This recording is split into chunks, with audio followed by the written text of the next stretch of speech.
So just put it all back together and we'll just see if it starts. Put the battery back on. So this is a 2017, January 17.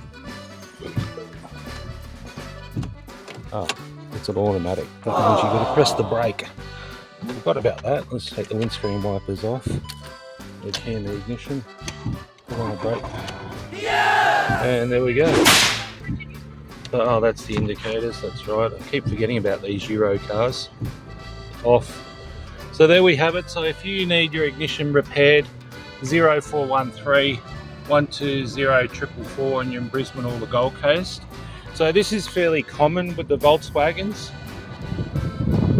The Amarocks are the same, and this is one of those vans they call multi-vans. So what we'll do is we'll just try again.